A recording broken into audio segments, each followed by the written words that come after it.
يا غربة ليه بتاخدي مننا عز الحبايب ويبعدوا عننا؟ يا غربة ليه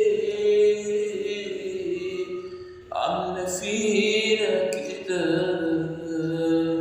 بتاخدي مننا عز الحبايب؟ يا رب خلينا ونشوفه تاني بعضينا. يا غربة ليه عم فينا كده؟ عز الحبايب راحوا سابونا، ما بقتش فاضل غير الجراح.